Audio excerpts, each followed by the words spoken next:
আসসালামু আলাইকুম, সবাইকে স্বাগত জানাচ্ছি বাংলাদেশের সর্বপ্রথম ডিজিটাল একটি হিসাব বিজ্ঞান বই আমাদের ইজি অ্যাকাউন্টিং বইয়ের সলিউশন ক্লাসে। আমরা আজকের এই ক্লাসে সমাধান করার চেষ্টা করব আমাদের ইজি অ্যাকাউন্টিং বইয়ের রোড টু মিশন 100 সাজেশনের দ্বিতীয় অধ্যায় দুতরফা দাখিলা পদ্ধতি নামের যেই দ্বিতীয় অধ্যায় নাম লেনদেন নামে যে অধ্যায়টি রয়েছে সেই লেনদেনের অধ্যায়ের আমরা 3 নম্বর সৃজনশীল প্রশ্নটি আজকের এই ক্লাসে সমাধান করার চেষ্টা করব। আমরা যদি একটু প্রশ্নটার দিকে তাকাই, দেখো আমাদের ইজি অ্যাকাউন্টিং বই এটা কিন্তু বাংলাদেশের সর্বপ্রথম পূর্ণাঙ্গ ডিজিটাল একটি অ্যাকাউন্টিং বই। এর আগে বাংলাদেশে এমন কোনো অ্যাকাউন্টিং বই ছিল কি না আমার জানা নাই, যেই বইয়ের মধ্যে আসলে তুমি বইয়ের প্রশ্নের সাথে সাথে উত্তরের সাথে সাথে ওই উত্তরের সমাধানের ভিডিও লেকচার বিনামূল্যে পেয়ে যাচ্ছ। এবং তোমাদের সুবিধার জন্য এমন না যে আমরা সব ভিডিও একসাথে তোমাদেরকে করে দিয়েছি, একদমই না। তুমি যেই প্রশ্নের উপরে কিউআর কোডটা স্ক্যান করবা তোমার সামনে ওই প্রশ্নের উত্তরটাই হাজির হবে ইনশাআল্লাহ। তো এই জন্য তোমাকে কি করতে হবে, আমাদের ইজি অ্যাকাউন্টিং বইটা সংগ্রহ করতে হবে। আমরা কথা না বাড়িয়ে আসো আমাদের 3 নম্বর প্রশ্নে চলে যাচ্ছি। বলা আছে জনাব জাকির 2 মে 2014 সালের 14 তারিখে তার আইনি ব্যবসায় চালু করেন। মে মাসের লেনদেনগুলো নিম্নরূপ। আচ্ছা, মে মাসের লেনদেনগুলোতে কি বলা আছে? মে মাসের 2 তারিখে বলা আছে আইন পেশায় 1,50,000 টাকা বিনিয়োগ করা হলো। মে মাসের 4 তারিখে বলেছে মে মাসের অফিস ভাড়া পরিশোধ করা হলো 12,000 টাকা। ওকে, এরপরে কি বলেছে? ধারে অফিসের জন্য যন্ত্রপাতি ক্রয় করা হলো 25,000 টাকা। মক্কেলদের নগদে আইনি সেবা দেওয়া হলো 8,000 টাকা। অফিসে কর্মচারীর বেতন পরিশোধ 4,000 টাকা। ব্যাংক থেকে ধার নেওয়া হলো 35,000 টাকা। মক্কেলদের ধারে আইনি সেবা দেওয়া হইল 10,000 টাকা এবং বাকিতে কৃত যন্ত্রপাতির মূল্য পরিশোধ 15,000 টাকা। এগুলো সবই আমাদের কি ছিল? এগুলো সবই ছিল হচ্ছে আমাদের লেনদেনগুলো দেওয়া ছিল, তাই না? আচ্ছা, প্রশ্ন নাম্বার ক নম্বর প্রশ্নে বলেছে যন্ত্রপাতির অফিস যন্ত্রপাতির অপরিশোধিত মূল্য। অফিস যন্ত্রপাতির কি বের করতে বলছে? অফিস যন্ত্রপাতির অপরিশোধিত মূল্য। অপরিশোধ মানে কি? যা পরিশোধ করা হয় নাই। অপরিশোধিত মানে কি? যা পরিশোধ করা হয় নাই, তাই না? আচ্ছা, কি পরিশোধ করা হয় নাই ভাইয়া? আমরা যদি একটু অফিস সরঞ্জাম রিলেটেড লেনদেনগুলোর দিকে তাকাই, আমরা মে মাসের 8 তারিখে একটা অফিস সরঞ্জাম কিনছিলাম সম্পূর্ণটাই ধারে বা বাকিতে। সম্পূর্ণটাই ধারে বা বাকিতে মে মাসের 8 তারিখে একটা যন্ত্রপাতি ক্রয় করছিলাম, তাই না? আচ্ছা, কত টাকা দিয়ে ক্রয় করছিলাম ভাইয়া? আমরা একটা যন্ত্রপাতি ক্রয় করছিলাম যেটার দাম হচ্ছে 25,000 টাকা। এই যেটার দাম কত ভাইয়া? যেটার দাম হচ্ছে 25,000। আচ্ছা, আরেকটু এদিকে লিখতে হবে। কত টাকা ভাইয়া?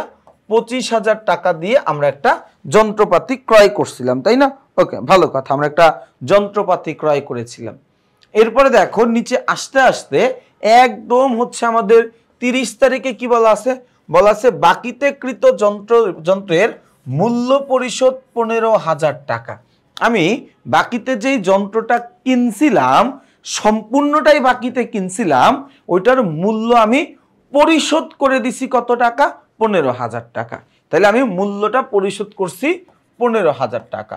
তাইলে এই 25,000 টাকা থেকে যদি 15,000 টাকা বাদ দেই অর্থাৎ 10,000 টাকা, এই 10,000 টাকা আমার এখনো পরিশোধ করা বাকি আছে। এই 10,000 টাকা কি এখনো আমার পরিশোধ করা বাকি আছে, তাই না? তার মানে অপরিশোধিত আছে। এই 10,000 টাকা এখনো আমার পরিশোধ করা বাকি আছে, তার মানে অপরিশোধিত আছে। তাহলে ভাই আমার ক নম্বর প্রশ্নের উত্তর কত দাঁড়ায়? ক নম্বর প্রশ্নের উত্তর দাঁড়ায় 10,000 টাকা। এই ক নম্বর প্রশ্নের উত্তর কত দাঁড়ায়? ক নম্বর প্রশ্নের উত্তর দাঁড়ায় 10,000 টাকা। আচ্ছা, এরপরে আমরা যদি দেখি আমাদের খ নম্বর প্রশ্নটা ভাইয়া, ক নম্বর প্রশ্ন কিন্তু আমাদের শেষ। খ নম্বর প্রশ্নে কি বলেছে আমরা একটু দেখি। আমাদের প্রশ্ন নাম্বার খতে আমাদেরকে বলেছে যে মাস শেষে জনাব জাকিরের সত্ত্বাধিকারের পরিমাণ নির্ণয় করো। ভাইয়া, সত্ত্বাধিকার মানে কি জানো? সত্ত্বাধিকার মানে হচ্ছে মালিকানা সত্ত্ব। সত্ত্বাধিকার মানে কি? সত্ত্বাধিকার মানে হচ্ছে মালিকানা সত্ত্ব। এই যে মালিকানা সত্ত্ব এটা বের করার আমরা দুইটা সূত্র ব্যবহার করতে পারি। একটা ব্যবহার করতে পারি সম্পদ বিয়োগ দায় সমান সমান মালিকানা সত্ত্ব। এই সমান সমান কি মালিকানা সত্ত্ব। সম্পদ থেকে দায়ের পরিমাণটা বাদ দিয়ে দিব, আমার কি বের হবে মালিকানা সত্ত্ব বের হবে।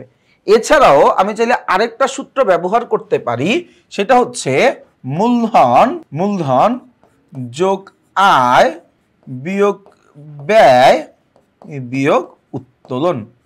মূলধন যোগ আয় বিয়োগ ব্যয় বিয়োগ উত্তোলন। আমরা চাইলে এই সূত্রটাও ব্যবহার করতে পারি। এখন তোমরা বলতে পারো যে ভাই উপরের সূত্রটা তো সহজ, সম্পদ বিয়োগ দায় সূত্র, একটা সূত্র তাড়াতাড়ি হয়ে যাবে। আর এই সূত্রটা তো বড়, মূলধনের সাথে আয়গুলো যোগ করতে হবে, মূলধনের সাথে আয়গুলো যোগ করতে হবে, ব্যয়গুলো বিয়োগ করতে হবে, উত্তোলনগুলো বিয়োগ করতে হবে। তো এই জিনিসটা তো আমাদের জন্য অনেক বেশি কষ্টকর, তাই না?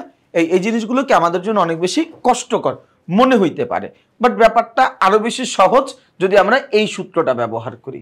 যদি আমরা এই সূত্রটা ব্যবহার করি আমাদের জন্য কি জিনিসটা অনেক বেশি সহজ হয়ে যাবে, তাই না?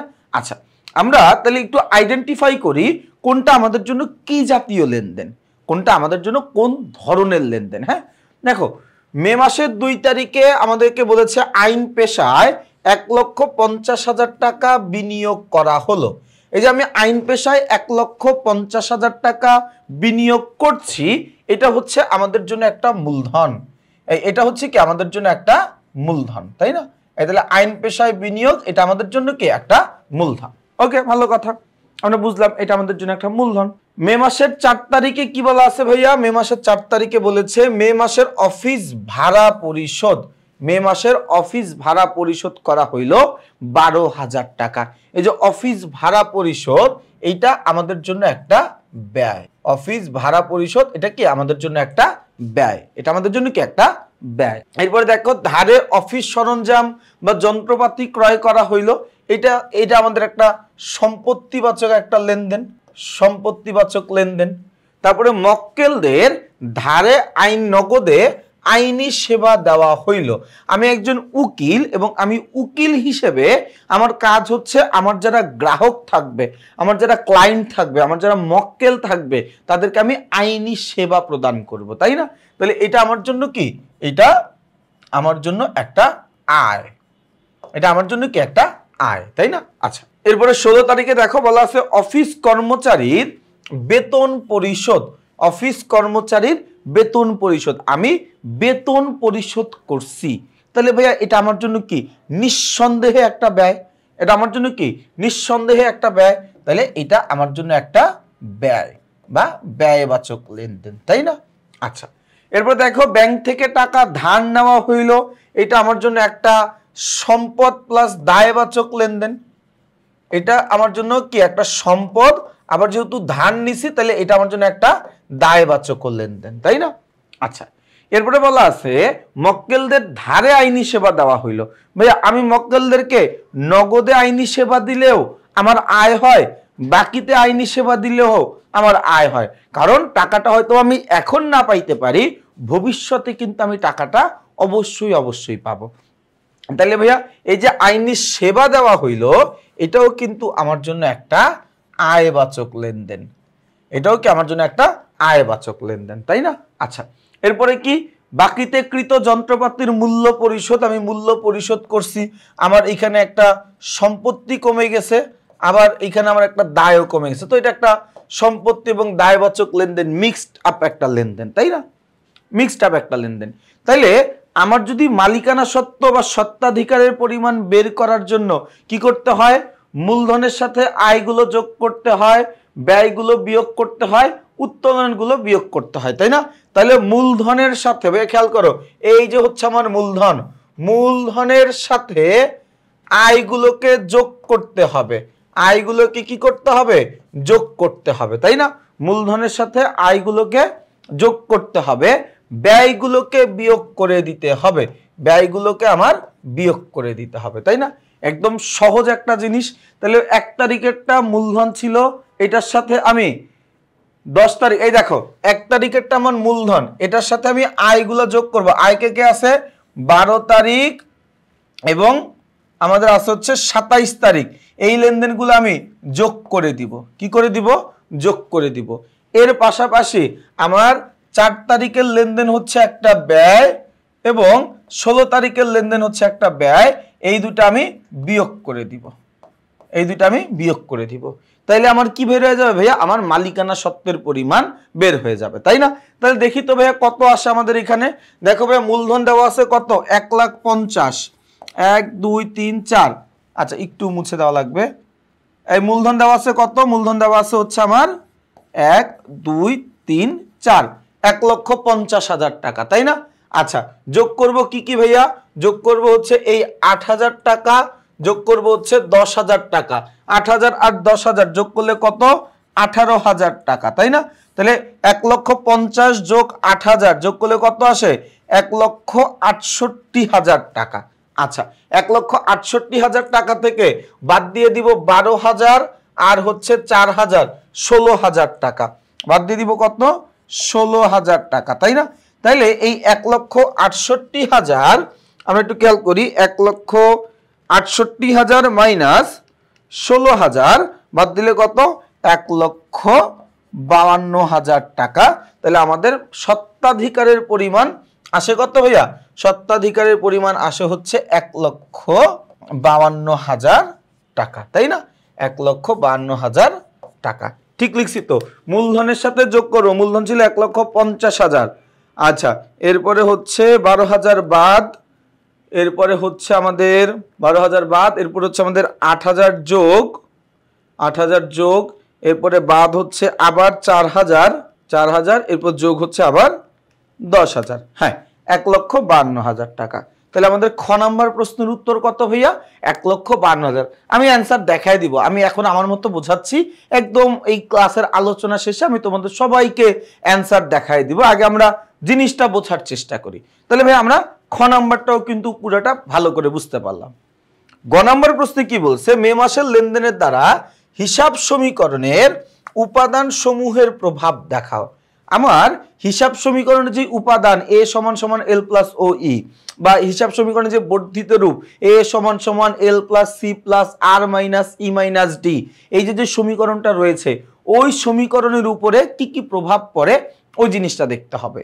এই জিনিসটা দেখার আগে আমাকে হিসাবের দুইটা পক্ষ বাইর করতে হবে। প্রতিটা হিসাবের কয়টা পক্ষ? দুইটা পক্ষ বের করতে হবে। তাহলে সবার প্রথমে আমরা আসি 2 তারিখে।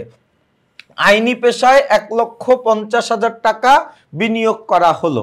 আমি আইনি পেশায় টাকা বিনিয়োগ করছি, তাইলে আইনি পেশায় বিনিয়োগ করি আর মুদির দোকানের পেশায় বিনিয়োগ করি, আমি তো টাকা বিনিয়োগ করছি, তাই না? আমি যদি টাকা বিনিয়োগ করে থাকি ওইটা আমার জন্য একটা মূলধন। আমি টাকা বিনিয়োগ করে থাকলে ওইটা আমার জন্য কি? একটা মূলধন, তাই না? তাহলে আমার ব্যবসায়ে নগদ টাকা বাড়ছে, যেহেতু নগদ টাকা দেওয়া হয়েছে, তাহলে এটা কাহিনীটা কি হবে?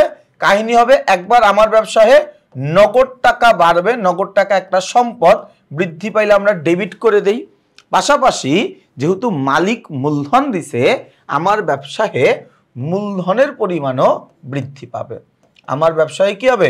মূলধনের পরিমাণও বৃদ্ধি পাবে। তাহলে মূলধন বৃদ্ধি পেলে কি করতে হয়? ক্রেডিট করে দিতে হয়, তাই না? মূলধন বৃদ্ধি পেলে কি করতে হয়? ক্রেডিট করে দিতে হয়। ওকে, ভালো কথা, এটা আমরা করলাম। এখন আমরা প্রভাবটা লিখি। দেখো, নগদান একটা সম্পদ, আমি নগদ টাকা পাওয়ার ফলে আমার ব্যবসায় নগদ নামের সম্পত্তির পরিমাণ বাড়ছে, এবং সম্পদ বাড়লে এখানে হয়ে যাবে এ বৃদ্ধি।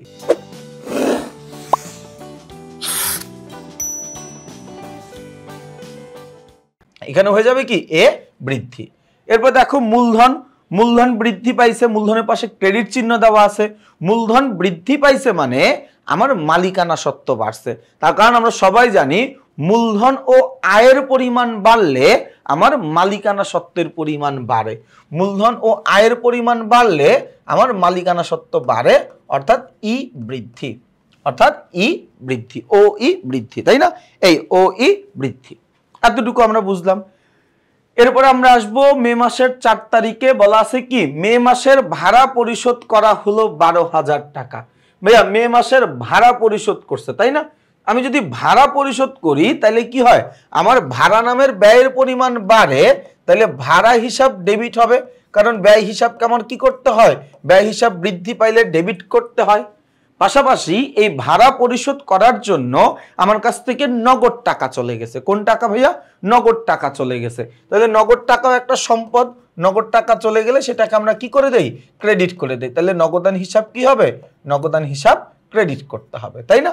আচ্ছা, সমীকরণের প্রভাবটা কি হবে বা উপাদানের প্রভাবটা, ভাড়া এটা একটা ব্যয়বাচক উপাদান, ভাড়া এটা একটা ব্যয়বাচক উপাদান। এই লেনদেনের ফলে আমার ব্যয়ের পরিমাণ বাড়ে, এবং ব্যয় যদি বাড়ে তাহলে আমাদের মালিকানা সত্ত্ব কমে যায়, তাই না? ব্যয় আর উত্তোলন বৃদ্ধি পাইলে মালিকানা সত্ত্বের পরিমাণ হ্রাস পায়। আচ্ছা, নগদান একটা সম্পদ, সম্পদের পাশে ক্রেডিট সাইন দেওয়া আছে, তার মানে এ হ্রাস পাবে, এ হ্রাস। তাহলে এটাও আমরা বুঝলাম। 8 তারিখে আমরা আসি, বলা আছে ধারে অফিসের জন্য যন্ত্রপাতি ক্রয়। ভাইয়া আমি ধারে যন্ত্রপাতি কিনি, আমি নগদে যন্ত্রপাতি কিনি, আমি বাকিতে যন্ত্রপাতি কিনি, আমি তো যন্ত্রপাতি কিনছি, তাই না? তার মানে আমার ব্যবসায় ফার্স্ট অফ অল যেটা হইলো সেটা হচ্ছে আমার ব্যবসায় যন্ত্রপাতির পরিমাণ বাড়লো, তাই না? তাহলে যন্ত্রপাতি হিসাব কি হবে ভাইয়া, যন্ত্রপাতি হিসাব কি হবে, যন্ত্রপাতি হিসাব, যন্ত্রপাতি একটা সম্পদ, যন্ত্রপাতি বাড়ছে, যন্ত্রপাতি হিসাব ডেবিট করতে হবে। যন্ত্রপাতি হিসাব কি করতে হবে, ডেবিট করতে হবে। পাশাপাশি যেহেতু যন্ত্রপাতিটা আমি ধারে কিনছি, তাহলে সরবরাহকারী হিসাব, সরবরাহকারী হিসাব কি করতে হবে, ক্রেডিট করতে হবে। কেন ক্রেডিট করতে হবে? দেখো, সরবরাহকারী এটা একটা দায়, তাই না? তাহলে আমি একটা যন্ত্রপাতি কিনলাম, যন্ত্রপাতি কেনার ফলে আমার সম্পত্তি বাড়ছে, তাহলে এ বৃদ্ধি। আবার আমার দায় বাড়ছে, দায় বাড়লেও কি এল বৃদ্ধি, তাই না? দায় বাড়ছে, দায় বাড়া মানেও কি আমার এল বৃদ্ধি। ওকে, ভালো কথা, এই পর্যন্ত আমরা বুঝলাম। এরপরে আমরা চলে যাব হচ্ছে আমাদের 12 তারিখে মক্কেলদের নগদে আইনি সেবা দেওয়া হইল। আমি একজন উকিল হিসাবে আমার কাজ, আমার মক্কেল বা আমার গ্রাহক যারা আছে তাদেরকে আমি সেবা প্রদান করব এবং এর বিনিময়ে আমি অর্থ উপার্জন করব। তো আমি যদি মক্কেলদেরকে নগদে আইনি সেবা দেই তাহলে আমার ব্যবসায়ে নগদ টাকার পরিমাণ বাড়ে, আমার ব্যবসায়ে কি হয়, নগদ টাকার পরিমাণ বাড়ে। তাহলে এখানে কি হবে, একটা হিসাব হবে হচ্ছে নগদান হিসাব ডেবিট।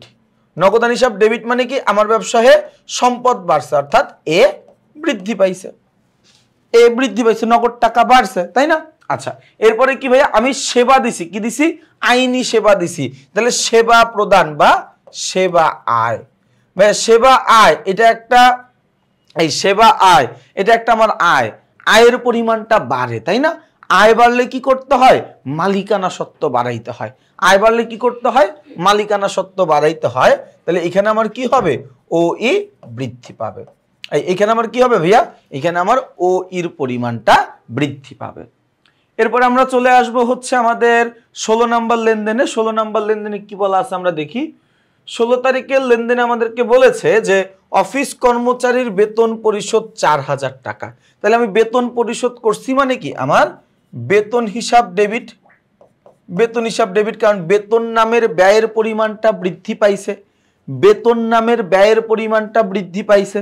পাশাপাশি এই বেতন দেওয়ার জন্য আমার নগদ টাকা খরচ করতে হয়েছে, তাহলে নগদ নামের সম্পত্তি কমে গেছে, নগদান হিসাব ক্রেডিট। সমীকরণের প্রভাব কি হবে, বেতন একটা ব্যয় বৃদ্ধি পাইলে মালিকানা সত্ত্ব কমে, তাহলে ও ই হ্রাস পাবে। আবার নগদান একটা সম্পদ যদি কমে যায় তাহলে এ হ্রাস পাবে, তাই না? কোনো অসুবিধা আছে ভাইয়া বুঝতে? এরপরে আমরা আসবো আমাদের 25 নম্বর লেনদেনে। লেনদেন নাম্বার 25, ব্যাংক থেকে ধার নেওয়া হলো। ব্যাংক থেকে ধার নেওয়া হলো কত, ব্যাংক থেকে ধার নেওয়া হলো 35,000 টাকা। দেখো, আমি ব্যাংক থেকে লোন নিলে অনেকেই দেখবা জাবেদা লেখে নগদান হিসাব ডেবিট, ব্যাংক হিসাব, নগদান হিসাব ডেবিট, ব্যাংক ঋণ হিসাব ক্রেডিট। অনেকেই দেখবা লেখে ব্যাংক হিসাব ডেবিট, ব্যাংক ঋণ হিসাব ক্রেডিট। এখনকার দিনে আসলে ব্যাংক হিসাব ডেবিট, ব্যাংক ঋণ হিসাব ক্রেডিট এই কথাটা ভালো চলে। তার কারণ আমরা ব্যাংক থেকে টাকা ধার নিলে সর্বপ্রথম ওই টাকাটা আমার ব্যাংকের অ্যাকাউন্টে জমা হয়, এরপর আমি ওই টাকাটাকে নগদে রূপান্তরিত করি। তাহলে আমরা আসলে ব্যাংক হিসাবই লিখবো। আমরা কি হিসাব লিখবো, আমরাও আসলে এখানে ব্যাংক হিসাব লিখবো। তাহলে এইটা এই লেনদেনটা কি হবে আমাদের 25 তারিখের লেনদেনটা ব্যাংক হিসাব ডেবিট আর কি হবে নগদান হিসাব সরি আর হচ্ছে ব্যাংক ঋণ হিসাব ক্রেডিট তাই না ব্যাংক ঋণ হিসাব ক্রেডিট তাহলে ব্যাংক হিসাব ডেবিট মানে কি আমার ব্যাংক নামে সম্পত্তির পরিমাণটা বাড়ছে এই ব্যাংক নামে আমার সম্পত্তি বাড়ছে তাহলে এ বৃদ্ধি আর কি হইছে ভাইয়া আমার ব্যাংক ঋণ নামে দায় বাড়ছে অর্থাৎ এল বৃদ্ধি পাইছে কথা কি বুঝাইতে পারছি ভাইয়া আমি ব্যাংক থেকে টাকা ধার নেওয়ার ফলে আমার ব্যাংকের টাকা বাড়ছে তাহলে ব্যাংক হিসাব ডেবিট আমার ব্যাংকের টাকা বাড়ছে মানে ব্যাংক হিসাব ডেবিট হইছে পাশাপাশি কি হইছে আমার ব্যাংকের ঋণের পরিমাণটা বাড়ছে মানে ব্যাংক ঋণ একটা দায়ের পরিমাণটাও বাড়লো তাই না আচ্ছা এরপরে দেখো ভাই কি আছে এরপর হচ্ছে মক্কেলদের ধারে আইনি সেবা দেওয়া হইলো মক্কেলদেরকে যদি আমি ধারে আইনি সেবা দেই তাহলে আমার একটা দেনাদারের সৃষ্টি হয় কিসের সৃষ্টি হয় মক্কেলদের ধারে আইনি সেবা দিলে আমার দেনাদারের সৃষ্টি হয় দেনাদারকে আমরা বলতে পারি প্রাপ্য হিসাব ডেবিট প্রাপ্য হিসাব একটা সম্পদ আমার কি বৃদ্ধি পাবে এ বৃদ্ধি পাবে এর পাশাপাশি আমি কি করছি সেবা প্রদান করছি তাই না তাইলে সেবা আয় হিসাব ক্রেডিট কি হইছে ভাইয়া আমার সেবা আয়ের ফলে আয় বাড়ছে আয় বাড়লে আমার মালিকানা সত্ত্ব বাড়ে এই আয় বাড়ছে আয় বাড়লে আমার কি বাড়ে আয় বাড়লে আমার মালিকানা সত্ত্বের পরিমাণ বৃদ্ধি পায় আয় বাড়লে আমার মালিকানা সত্ত্বের পরিমাণ কি হয় বৃদ্ধি পায় এরপরে আমরা আসি ভাইয়া এরপরে কি আছে বাকিতে কৃত যন্ত্রপাতির মূল্য পরিশোধ করার ফলে আমার সরবরাহকারী হিসাব ডেবিট হয়ে যাবে আর যেহেতু আমি নগদ টাকা পরিশোধ করছি তাহলে আমার নগদান হিসাব ক্রেডিট হয়ে যাবে তাই না এই নগদান হিসাব কি হয়ে যাবে ক্রেডিট হয়ে যাবে নগদান হিসাব ক্রেডিট হয়ে যাবে সরবরাহ ক্রেডিট মানে সরবরাহকারী নামের যে দায় ছিল দায়ের পরিমাণ কমে যাবে নগদান ক্রেডিট মানে নগদ নামে যে সম্পদ ছিল ওইটা আমার কি হয়ে যাবে ক্রেডিট হয়ে যাবে অর্থাৎ সম্পত্তিটা কমে যাবে তাই না তাহলে দেখো ভাইয়া আমি কিন্তু পুরো সৃজনশীলটা তোমাদেরকে একটা সিঙ্গেল বোর্ডে বোঝানোর চেষ্টা করেছি কারণ আমাদের এটা জানা দরকার যে আমাদের কয়ের সাথে খ জড়িত ক্ষয়ের সাথে গ জড়িত একটা পারলে আরেকটা পারবো আরেকটা পারলে আমরা আরেকটা পারবো আমাকে একটু তোমরা বলিও তোমরা আমাকে একটু জানাইও যে আমরা যে এইভাবে আলোচনা করলাম তোমাদের কোনো অসুবিধা আছে কিনা আমি সর্বোচ্চ চেষ্টা করেছি সর্বোচ্চ ব্যাখ্যা বিশ্লেষণ করেছি যাতে করে তোমাদের কাছে এই জিনিসটা বোধগম্য হয় তোমরা যারা সর্বোচ্চ দুর্বল রয়েছো একদম বিপদ সীমানার নিচে আসো তাদের জন্য আমরা কি করেছি এমনভাবে আলোচনা করছি পুরো ইজি অ্যাকাউন্টিং বইতেই আমরা এইভাবেই আলোচনা করব আচ্ছা আসো আমি একটু তোমাদেরকে উত্তরটাও দেখায় দিই ভাইয়া একটু উত্তরটাও আমরা একটু দেখব এই পর্যন্ত আলোচনায় যদি কারো অসুবিধা না থাকে আমরা উত্তরটার দিকে তাকাইলেই আমরা বুঝতে পারবো দেখো আমার যন্ত্রপাতির অপরিশোধিত মূল্য ছিল কত 10,000 বের হইছে ভাইয়া 10,000 কেমনে বের হইছে ভাইয়া এই যে আমি ধারে যন্ত্রপাতি যত টাকা দিয়ে ক্রয় করছি ওই জায়গা থেকে বাদ দিছি যত টাকার যন্ত্রপাতির মূল্য আমি পরিশোধ করছি 25,000 টাকা ধারে কিনছিলাম 15,000 টাকা পরিশোধ করছিলাম 25,000 মাইনাস 15,000 সমান সমান কত 10,000 টাকা এরপরে আমরা আসি ভাইয়া আমাদের মালিকানা সত্ত্বের পরিমাণ সমাপনী সত্ত্বাধিকারের পরিমাণ বের করতে হবে আমরা সমাপনী সত্ত্বাধিকারের পরিমাণ বের করছি এই যে দেখো মূলধনের সাথে আমরা আয় দুইটা যোগ করে দিছি ব্যয় দুইটা বিয়োগ করে দিছি তাই না বিয়োগ করে দেওয়ার পর আমাদের উত্তর আসছে কত 1,52,000 টাকা আমরা কিন্তু এটাও বের করছি 1,52,000 আমাদের এখানে কোনটা বৃদ্ধি কোনটা হ্রাস এটা বলছিল তাই না এই যে দেখো কোনটা বৃদ্ধি কোনটা হ্রাস আমরা কিন্তু সবগুলাই করছি প্রথমটার ফলে আমার কি হয়েছিল এ বৃদ্ধি পাইছিল ও ই বৃদ্ধি পাইছিল ও ই হ্রাস পাইছিল এ হ্রাস পাইছিল এ বৃদ্ধি পাইছিল এল বৃদ্ধি পাইছিল এ বৃদ্ধি পাইছিল ও ই বৃদ্ধি পাইছিল ও ই হ্রাস পাইছিল এ হ্রাস পাইছিল এরপরে এই জায়গায় নগদান লেখা আছে তুমি এখানে নগদানও লিখতে পারবা ব্যাংকও লিখতে পারবা 25 তারিখের লেনদেনে নগদান হিসাবও লেখা যাবে আবার চাইলে ব্যাংক হিসাবও লেখা যাবে নগদান হিসাবও লেখা যাবে আবার চাইলে কি ব্যাংক হিসাবও লেখা যাবে কোনো অসুবিধা নাই আর তুমি নগদান লেখো বা ব্যাংক লেখো দুইটাই তো তোমার জন্য সম্পদ এ বৃদ্ধি দায় নিছি তাহলে এল হ্রাস এল বৃদ্ধি এরপরে দেখো বাকিতে আমি বিক্রি করছিলাম তাই না এই বাকিতে আমি বিক্রি করছিলাম বাকিতে বিক্রি করার ফলে কি হয়েছিল আমার এ বৃদ্ধি পাইছিল এবং ও ও ই হ্রাস পাইছিল, এ বৃদ্ধি পাইছিল এবং ও ই বৃদ্ধি পাইছিল। এবং এরপর আমাদেরকে কি বলছে, বাকিতে কৃত যন্ত্রপাতির মূল্য পরিশোধ, বাকিতে যে মূল্যটা কিনছি ওইটা আমরা পরিশোধ করছি। এই যে দেখো প্রদেয় হিসাব আর নগদান হিসাব। তো তুমি প্রদেয় জায়গায় তুমি কি লিখতে পারো, সরবরাহকারী হিসাব লিখতে পারো, কোনো অসুবিধা নেই।